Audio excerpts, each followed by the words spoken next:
Hello दोस्तों, कैसे हैं आप सब। आई होप आप सब अच्छे होंगे और आपकी तैयारी अच्छी चल रही होगी। तो मैंने इसमें महत्वपूर्ण आंदोलन लिया है जो कि एग्ज़ाम में 100% क्वेश्चंस बनेगा। तो आइए देखते हैं। तो पहले महात्मा गांधी से शुरू होता है। तो महात्मा गांधी का आप सबको पता ही होगा कि इनका जो जन्म है 2 अक्टूबर को महात्मा गांधी जयंती और लाल बहादुर शास्त्री 2 व्यक्तियों का दिवस मनाया जाता है। तो ये भी पॉइंट आप याद रखेंगे। और महात्मा गांधी का पूरा नाम क्या था? मोहनदास करमचंद गांधी। इनका जन्म का कभी कभी डेट पूछ देता है। तो 1869 ईस्वी में कहाँ पे हुआ था? पोरबंदर, गुजरात में।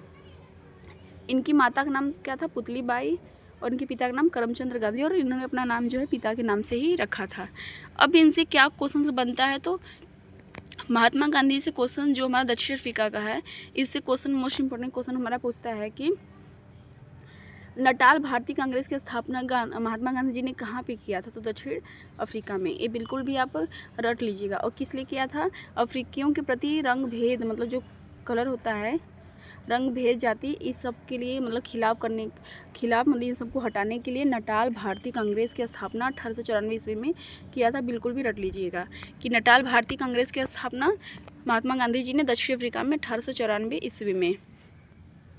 अब दूसरा है मोस्ट इम्पॉर्टेंट इंडियन ओपिनियन। बहुत बार एग्जाम में पूछा है कि इंडियन ओपिनियन किसकी पुस्तक है? तो महात्मा गांधी की जो समाचार पत्र है 1903 में शुरुआत की गई थी। इसका डेट भी याद रख लीजिएगा क्योंकि डेट भी एग्जाम में पूछता है। और किसकी समाचार पत्र है किसका, वो भी पूछता है। अब मोस्ट इम्पॉर्टेंट इनका इसमें सब मोस्ट इम्पॉर्टेंट है, जो भी रेड में लिखा हुआ है सब इम्पॉर्टेंट है, आप बिल्कुल भी रट लीजिएगा।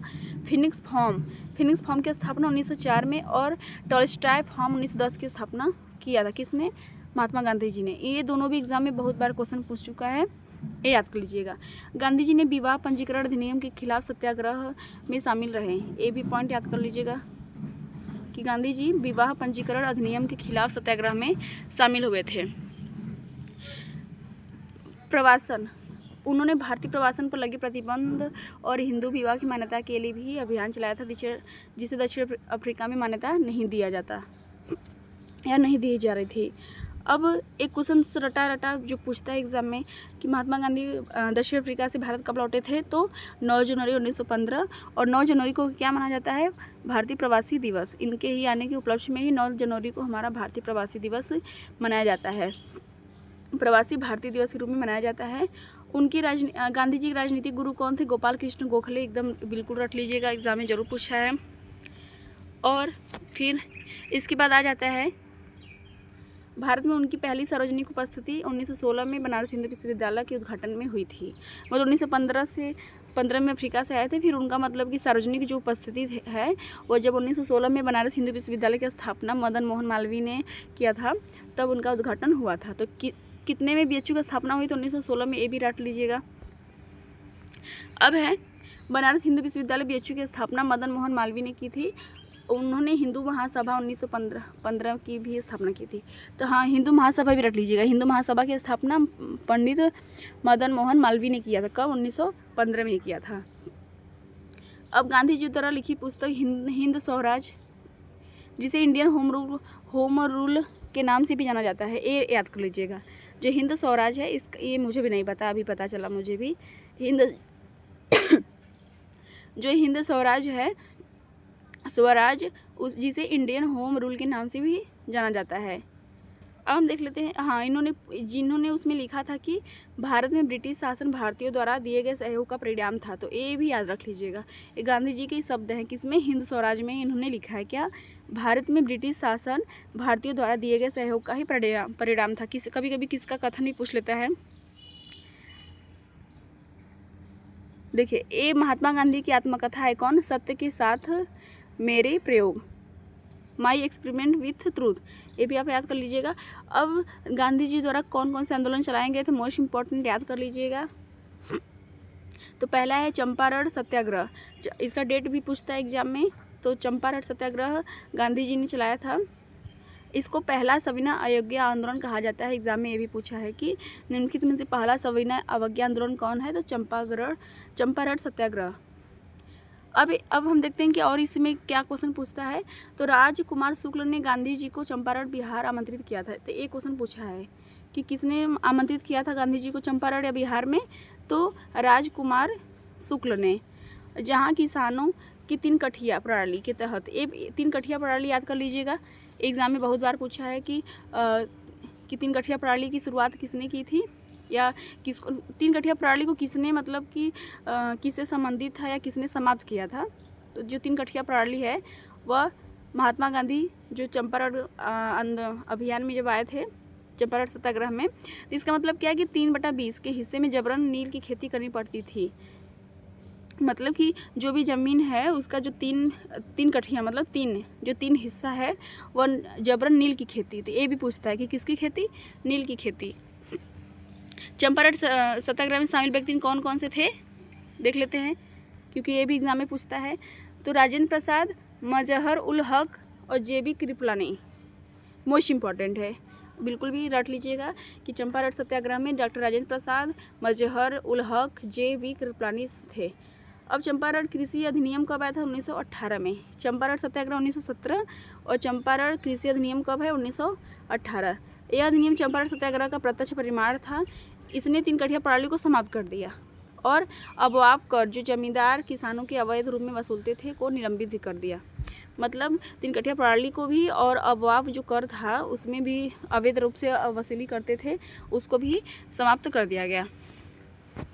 अब अहमदा मिल हड़ताल बहुत इम्पोर्टेंट है, पूछा एग्जाम में कि पहला भूख हड़ताल किस में हुआ था? तो अहमदाबाद मिल हड़ताल 1918, इसका डेट भी याद कर लीजिएगा। और पहली भूख हड़ताल इसे कहा जाता है।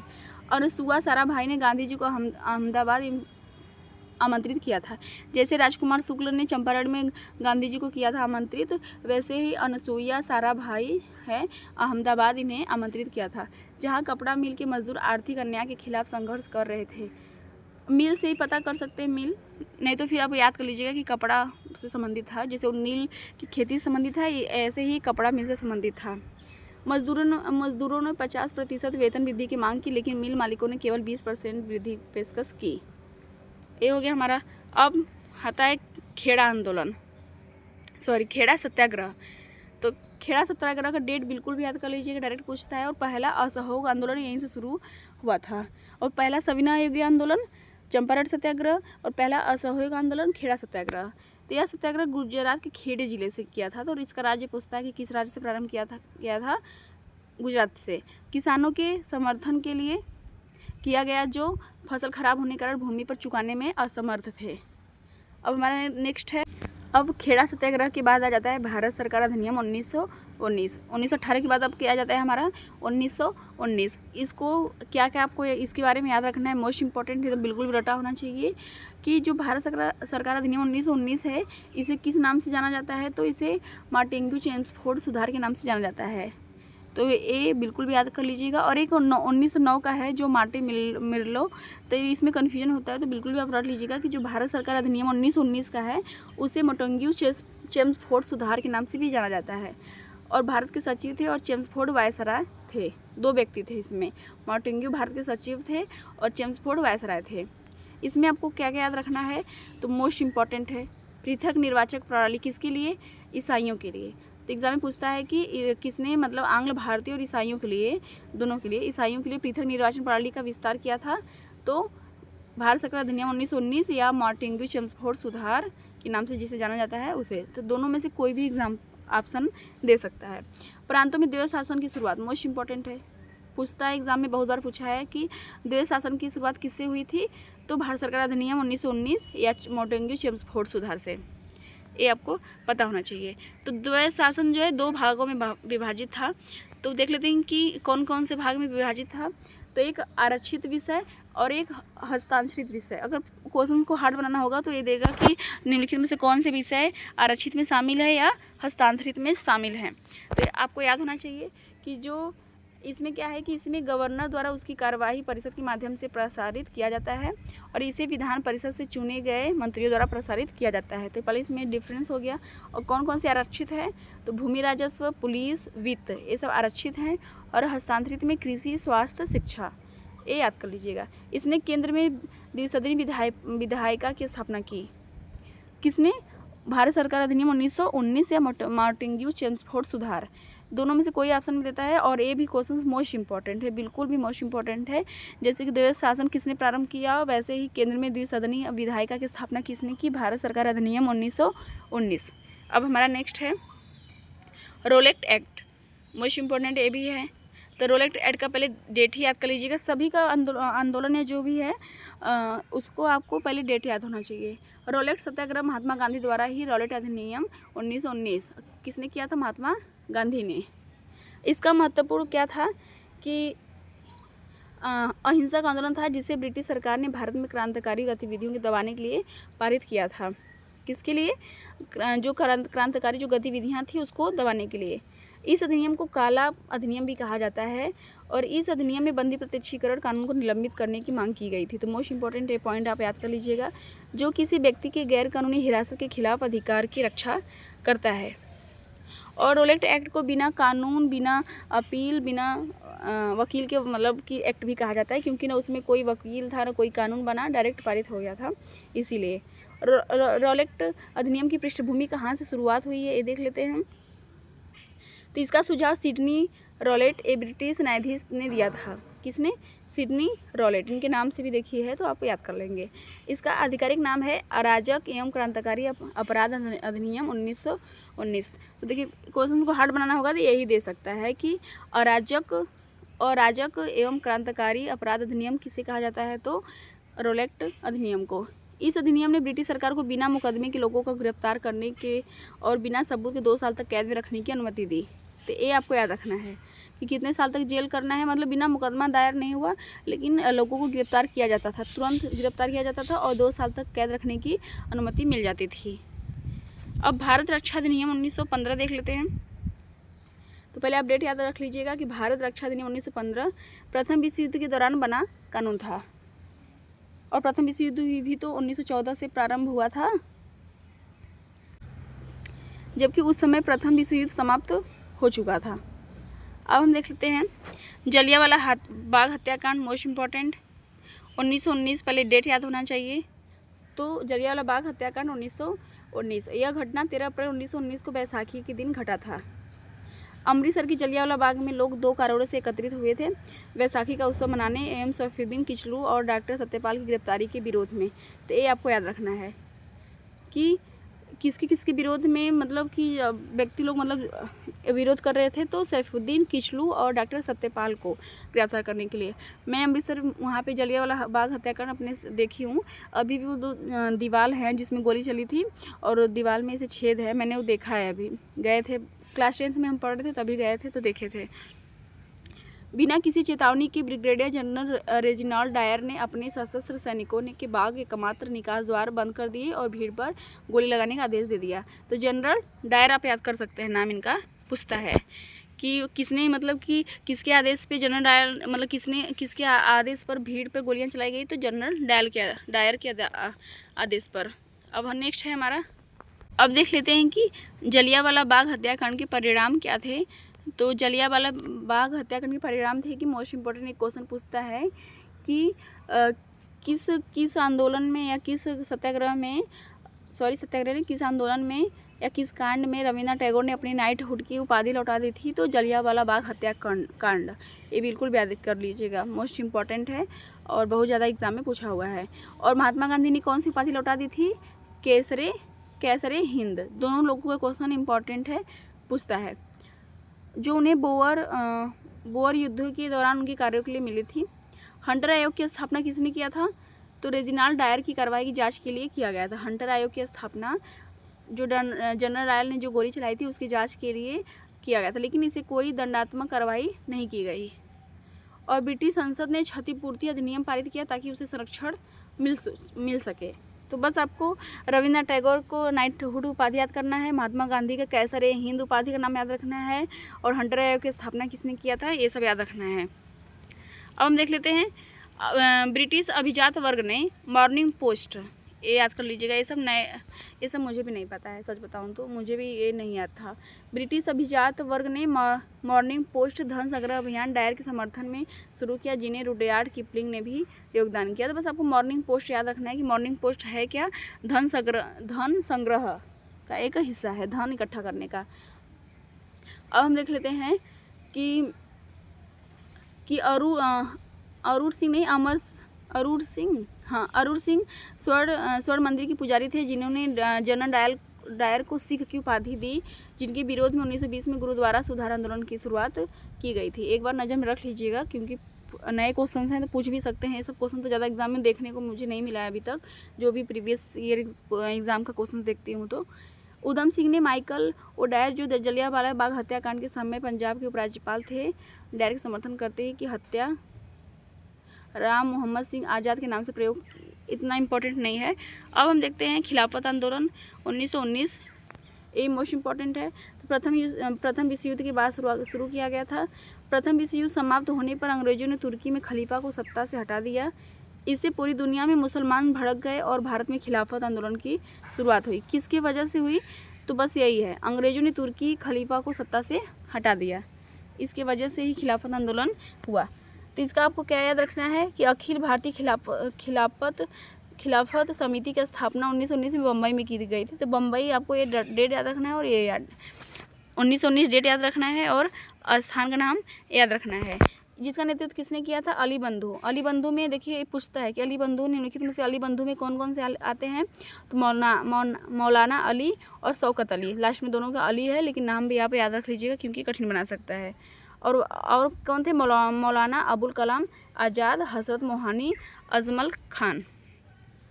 अब देख लेते हैं अखिल भारतीय खिलाफत सम्मेलन कहाँ पे हुआ। तो सम्मेलन की बात कर रहा है, तो जो सम्मेलन है वह 1919 में दिल्ली में आयोजित हुआ था। कहाँ पे?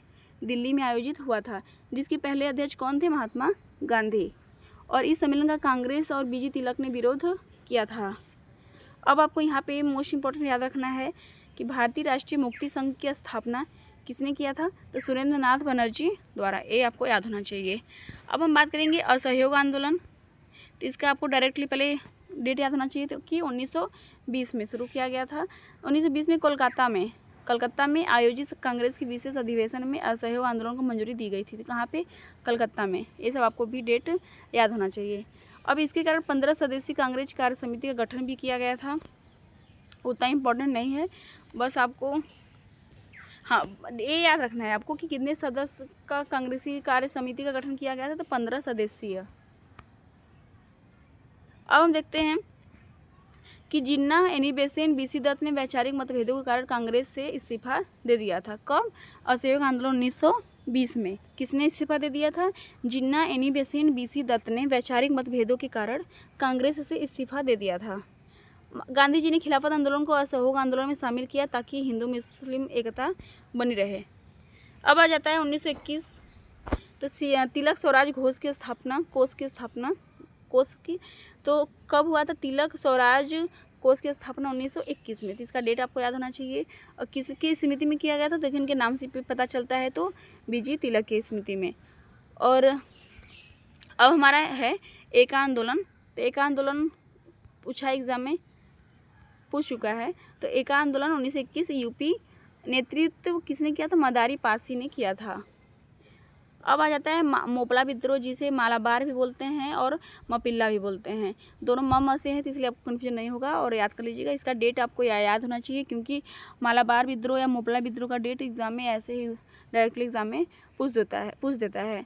तो इस विद्रोह में मुख्य रूप से केरल के मालाबार क्षेत्र में, और आप जानते हैं कि जो मालाबार है केरल के क्षेत्र में भी है, हिंदू सामंती प्रभुओं के खिलाफ मुस्लिम किसानों द्वारा नेतृत्व किया गया था। तो किस वजह से हुआ था? हार्ड बनाना होगा तो यही पूछ देगा।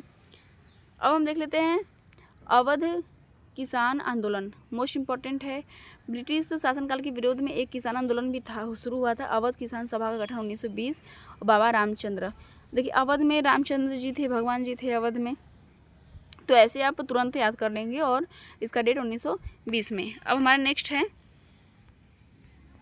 अब देख लेते हैं कि महात्मा गांधी जी ने जो खिलाफत आंदोलन और असहयोग आंदोलन का दोनों को आपस मिलाने की बात की थी। अभी हमने नेक्स्ट पेज पे पढ़ा था कि महात्मा गांधी ने खिलाफत आंदोलन और असहयोग आंदोलन को आपस में विलय कर दिया था। तो उसके बाद क्या समर्थन करने के लिए क्या क्या कदम उठाए गए? तो देखिए आपको क्या क्या याद रखना है कि राष्ट्रीय स्तर पर ब्रिटिश द्वारा शासित स्कूलों और कॉलेजों में बहिष्कार के रूप में शैक्षिक संस्थानों की स्थापना की गई, जैसे जामिया मिलिया इस्लामिया कहाँ पे है? अलीगढ़ में है। काशी विद्यापीठ और बिहार विद्यापीठ की स्थापना किया गया। अब आपको इसमें क्या रखना है, चौरी चौरा घटना बिल्कुल भी आपको याद रख लेना है। यूपी जीके में भी इम्पोर्टेंट, क्योंकि यूपी में ही हुआ था।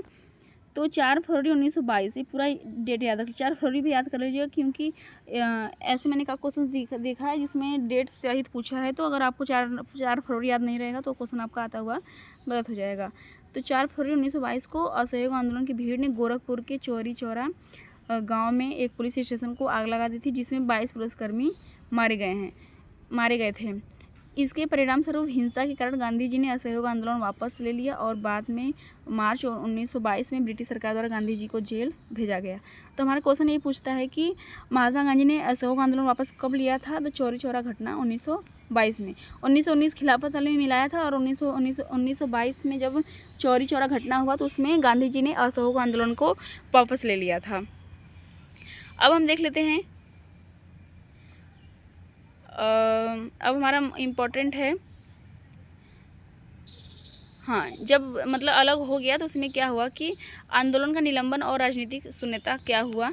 ये इतना इम्पोर्टेंट जानने के बारे में नहीं, लेकिन अब देख लेते हैं कि परिवर्तनवादी में कौन कौन से शामिल थे और परिवर्तनवादी में, क्योंकि इसके विभाजन में दो, जब वापस लिए तो उसके विभाजन में 2 गुट बन गए थे। कौन कौन से, परिवर्तनवादी और परिवर्तनवादी। तो किस में कौन आते हैं ये भी याद रख लेते हैं। जैसे कि हमारा सूरत विभाजन था 1907 में, गर्म दल और नरम दल, तो उसमें व्यक्ति शामिल हुए थे, कुछ गर्म दल में कुछ नरम दल में। तो वैसे ही इस प्रकार ये भी है।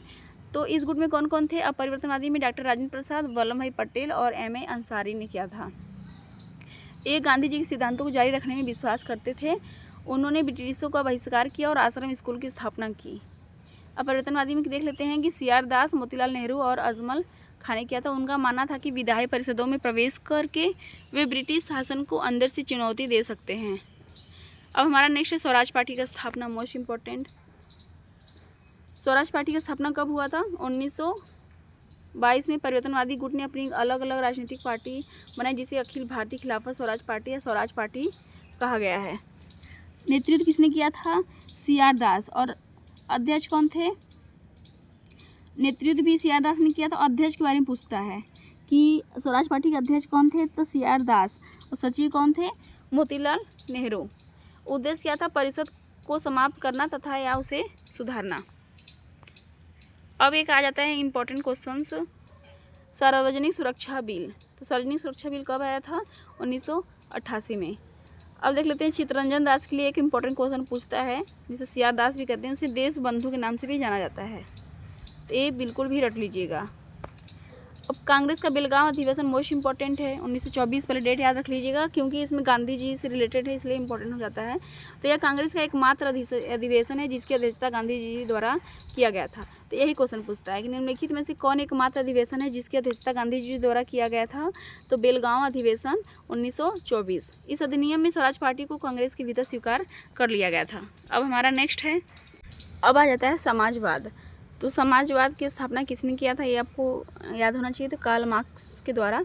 समाजवाद के सिद्धांत में उन्होंने कहा था कि समाज के से अमीर वर्गों को हटाने का एकमात्र विकल्प जन संघर्ष है। तो ये कभी कभी कथन भी से भी क्वेश्चन एग्जाम में पूछता है, तो आप याद कर लीजिएगा कि समाज में अमीर वर्गों को हटाने का एकमात्र विकल्प जन संघर्ष है। ये किसने कहा था, तो कार्ल मार्क्स ने। और समाजवाद का कारण क्या था, 1917 में जब रूसी क्रांति हुई थी उसके द्वारा। अब हम देख लेते हैं जो हमारा ब्रैकेट में है मोस्ट इम्पॉर्टेंट है। तो 1920 में लाला लाजपत राय और जोसेफ ब्रेटिस्टा, N.M. जोशी और अखिल भारतीय ट्रेड यूनियन कांग्रेस का गठन किया गया था। तो अखिल भारतीय ट्रेड यूनियन कांग्रेस का गठन किसने किया था, लाला लाजपत राय ने। पहले डेट याद कर लीजिएगा, क्योंकि ज़्यादा एग्जाम में डेट ही पूछा है कि किस डेट में। तो 1920 ईस्वी में अखिल भारतीय ट्रेड यूनियन कांग्रेस का गठन 1920 में। N.M. लाखड़े को ट्रेड यूनियन आंदोलन के जनक के रूप में भी माना जाता है। तो ये भी आप याद कर लीजिएगा कि ट्रेड यूनियन आंदोलन के जनक किसे कहा जाता है, N.M. लाखेड़ को। उन्होंने बॉम्बे मिल एसोसिएशन की भी स्थापना किया था। अब हमारा आ जाता है समाजवाद और सांप्रदायिकता का प्रसार कैसे हुआ था। तो देखिए, आपको तो पहले ये बिल्कुल भी रट लीजिएगा, भारतीय कम्युनिस्ट पार्टी का गठन 1920 में ताशकंद कहाँ है, उज्बेकिस्तान। किसने किया था, M.N. राय ने। मोस्ट इम्पॉर्टेंट है, बिल्कुल भी रट लीजिएगा, एग्जाम में बहुत बार पूछा हुआ है। तो आपको तो इसका डेट और कहाँ पे हुआ था ये बिल्कुल भी रटे होना चाहिए कि भारतीय कम्युनिस्ट पार्टी का गठन 1920 में ताशकंद उज्बेकिस्तान में M.N. राय द्वारा किया गया था। अब हम बात करते हैं 1924 में। तो 1924 यह पार्टी कानपुर बोल्शेविक षड्यंत्र केस में भी शामिल थी। कौन सी पार्टी? भारतीय कम्युनिस्ट पार्टी। इसमें शामिल लोग कौन कौन थे? S.N. डांगे, मुजफ्फर अहमद, शौकत उस्मानी आदि शामिल थे। अब हम देख लेते हैं 1925 में कानपुर में औपचारिक रूप ले लिया गया था। कौन? भारतीय कम्युनिस्ट पार्टी। 1919 में मेरठ षड्यंत्र कैसे हुआ था। अब हम देख लेते हैं उपन्यास और पुस्तकें, एग्जाम में भी पूछता है तो कौन कौन से आपको रटा होना चाहिए। तो बंदी जीवन के लेखक सचिन सान्याल, याद होना चाहिए। बंदी जीवन के लेखक कौन है? सचिन सान्याल। और पाथेर देवी के लेखक शरद चंद्र चट्टोपाध्याय। जैसे इनका नाम इम्पोर्टेंट है वैसे इनकी पुस्तक का नाम भी इम्पोर्टेंट है। फिलॉसफी ऑफ बम के लेखक कौन है? B.C. वोहरा। अब देख लेते हैं घटनाएं कौन कौन सी हुआ था। तो कौन सा आपको याद रखना है, ज़रूरी है, अपने नोट कर लीजिएगा। तो हिंदुस्तान रिपब्लिकन एसोसिएशन का गठन, ये मोस्ट इम्पॉर्टेंट है। तो कहाँ पे? कानपुर में 1924 ईस्वी में। कौन कौन से शामिल थे इनका भी पूछता है कि निम्नलिखित में से कौन हिंदुस्तान रिपब्लिकन एसोसिएशन में शामिल नहीं थे। तो कौन कौन से शामिल थे आप याद कर लीजिए। तो राम प्रसाद बिस्मिल शामिल थे, J.C. चटर्जी, सचिन सान्याल। तो ये question most important, very very most important है, बिल्कुल भी रट लीजिएगा। और कब हुआ था? 1924 में कानपुर में। 1925 में क्या होता? काकोरी कांड, काकोरी ट्रेन डकैती। तो इसका डायरेक्ट डेट पूछ देता है कि काकोरी कांड कब हुआ था। 1925 में। किसके यहाँ, किसके पास? तो लखनऊ के पास में हुआ था। एक काकोरी गांव में ही, मतलब लखनऊ में है। तो इसमें ऐसा कोई नहीं है कि आप छोड़िएगा मत, बिल्कुल भी रट लीजिएगा। जिन प्रतिभागियों को फांसी पर लटकाया था इनका नाम आपको याद होना चाहिए क्योंकि पूछता है एग्जाम में। तो देखिए कौन कौन से व्यक्ति थे। अशफाक उल्ला खान, रोशन सिंह, राम प्रसाद बिस्मिल और राजेंद्र लाहाड़ी। ये एग्जाम में क्वेश्चन जरूर पूछता है। अशफाक उल्ला खान, रोशन सिंह, राम प्रसाद बिस्मिल, राजेंद्र लाहाड़ी। देखिए र से नाम है तीनों लोगों का इनका है और अशफाक उल्ला खान, ये आप याद कर लीजिएगा। अब पंजाब नौजवान भारत सभा का गठन किसने किया था, ये भी एग्जाम में क्वेश्चन पूछा हुआ है। तो भगत सिंह ने 1926 ईस्वी में। 1926 ईस्वी में भगत सिंह ने किसकी स्थापना गठन किया था? पंजाब नौजवान भारत सभा का गठन किया गया था। भगत सिंह ने मार्क्सवाद को पूरी तरह से स्वीकार कर लिया था। अब आ जाता है हिंदुस्तान जो रिपब्लिकन एसोसिएशन के बाद में 1928 में फिरोज शाह कोटाला में चंद्रशेखर हिंदुस्तान सोशलिस्ट। देखिए एक एग्जाम में क्वेश्चन पूछता है कि हिंदुस्तान सोशलिस्ट रिपब्लिकन एसोसिएशन अभी तक क्या था। अभी सिर्फ इसमें सोशलिस्ट नहीं था, लेकिन जब 1928 में क्या हुआ, फिरोज शाह कोटाला में चंद्रशेखर आज़ाद ने भगत सिंह और सुखदेव द्वारा, तीन व्यक्तियों का नाम इसमें आपको याद रखना है, उसका नाम क्या रख दिया? हिंदुस्तान सोशलिस्ट। तो इसमें जो पहले जो 1924 ईस्वी में जब हुआ था तो उसका नाम उसमें सोशलिस्ट नहीं था, लेकिन इसमें क्या है, सोशलिस्ट जुड़ गया है, तो ये आपको याद रखना है। अब आ जाता है 1928 में। 1928 में लाला लाजपत राय ने साइमन कमीशन के खिलाफ प्रदर्शन किया था और साइमन वापस जाओ। तो एक क्वेश्चन पूछता है एग्जाम में, पूछता है कि साइमन वापस जाओ का नारा किसने दिया था या किसने कहा था। तो साइमन वापस जाओ लाला लाजपत राय ने किया था। और लाठीचार्ज के दौरान इनकी गोली लगने से घायल हो गया और इसके कारण बाद में इनकी मृत्यु हो गई। ये भी क्वेश्चन पूछता है कि लाठीचार्ज से किसकी मृत्यु हो गई थी, तो लाला लाजपत राय की, ये आपको याद रखना है।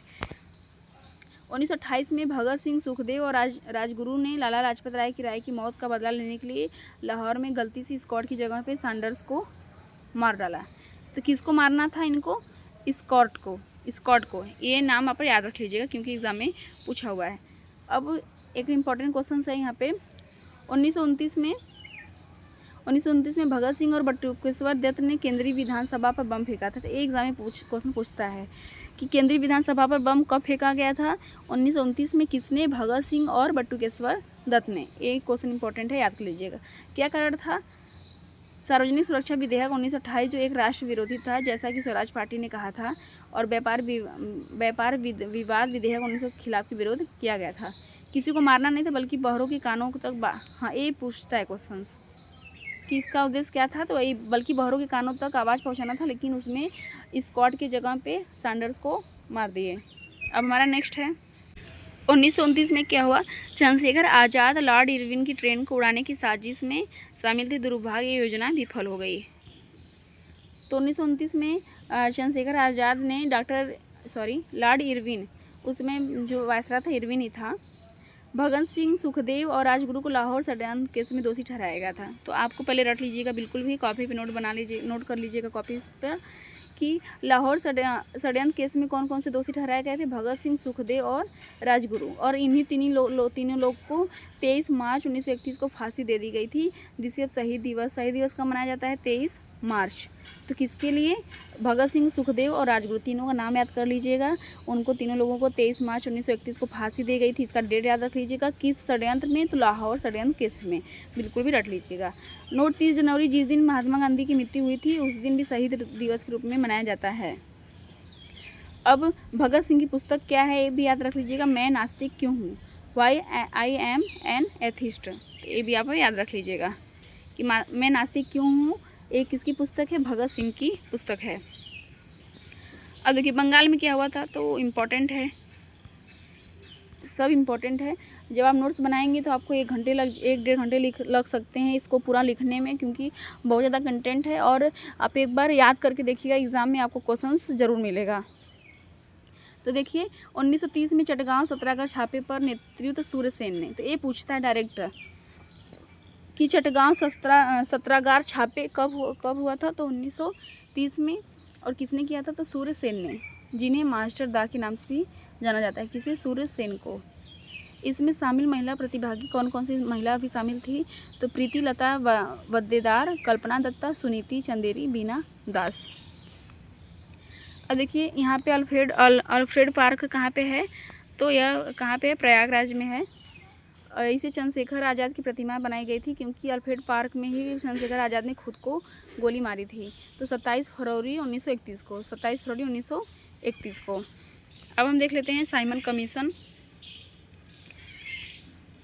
साइमन कमीशन क्यों भारत आई थी? तो भारत सरकार अधिनियम 1919 की समीक्षा 10 वर्षों के बाद एक आयोग द्वारा की जानी थी, लेकिन अधिनियम के मात्र 8 वर्ष बाद ही जॉन साइमन अध्यक्षता में एक आयोग की नियुक्ति की घोषणा की गई थी। तो ये आपको याद रखना है कि 10 वर्षों के बाद एक आयोग आने वाली थी, लेकिन 8 वर्षों के बाद ही क्या आ गया? Simon commission.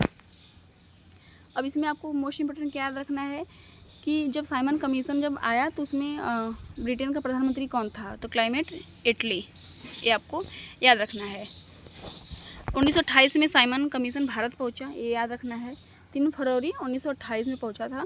7 सदस्यीय आयोग था, सभी अंग्रेज और कोई भारतीय शामिल नहीं था। इस आयोग के खिलाफ साइमन वापस जाओ शब्द यूसुफ मेहरअली द्वारा दिया गया था कि नारे लगाए गए। तो ये मोस्ट इम्पोर्टेंट है। किसके शब्द थे? साइमन वापस जाओ, यूसुफ मेहरअली, क्योंकि इसमें कोई भी एक भारतीय शामिल नहीं था। और कितने सदस्य थे? 7 सदस्यीय आयोग था। साइमन कमीशन की सिफारिशें क्या थी? तो द्वैध शासन की समाप्ति, जो 1919 भारत सरकार अधिनियम 1919 में द्वैध शासन आया था, उसको समाप्त करने की बात किसने किया? Simon commission 1928। और क्या क्या थी? मताधिकार में विस्तार करना, पृथक मुस्लिम निर्वाचन क्षेत्र, इसने सिंध को बॉम्बे से अलग करने का आविष्कार कर दिया। और केंद्रीय विधानसभा में 101/3 मतलब 33% से ज़्यादा मुस्लिम सीटों को खारिज कर दिया। अब मद्रास अधिवेशन आपको याद रखना है। मद्रास अधिवेशन, तो अध्यक्ष कौन थे? M.A. अंसारी। यह विशेष अधिवेशन था जिसको साइमन कमीशन के बहिष्कार का प्रस्ताव करने के लिए ही लाया गया था। अब हमारा नेक्स्ट है साइमन कमीशन में अब क्या क्या हुआ है, अब देख लेते हैं। तत्कालीन सचिव कौन थे? बिरकेनहेड ने भारतीय नेताओं को अपना संविधान स्वयं तैयार करने की चुनौती दी। तो ये आपको इनका नाम याद रख लेना है। कांग्रेस ने मोतीलाल नेहरू की अध्यक्षता में एक समिति गठित की, जिसे नेहरू रिपोर्ट की जाती है। तो देखिए नेहरू रिपोर्ट पूछा जाता है एग्जाम में, 1928 में ही आया था। तो नेहरू रिपोर्ट जो है पंडितलाल नेहरू से नहीं संबंधित है, मोतीलाल नेहरू। तो ये आपको नाम याद रखना है। नेहरू दोनों लोग के नाम में है तो कन्फ्यूजन हो सकता है। अब हम देख लेते हैं नेहरू रिपोर्ट की मांगें कौन कौन सी मांगें थी। तो नेहरू रिपोर्ट की जो मांगें थी वो थी पृथक निर्वाचन क्षेत्र को अस्वीकृत किया जाए। डोमिनियन दर्जे की मांग की गई थी। भाषाई प्रांत, 19 मौलिक अधिकार और एक उत्तरदायी सरकार के लिए किया गया था। दिल्ली प्रस्ताव मुस्लिम लीग 1927 द्वारा दिया गया था। दिल्ली प्रस्ताव मुस्लिम लीग द्वारा दिया गया था। जिन्ना ने अपने 14 बिंदु, ये आपको 14 बिंदु याद रख लेना है क्योंकि ये क्वेश्चन पूछता है। 1929 में जिन्ना की बिंदुओं को उसी तरह नज़रअंदाज करें जिस तरह वो आपको नज़रअंदाज करती है। अब हम देख लेते हैं, मोस्ट इम्पॉर्टेंट है सुभाष चंद्र बोस,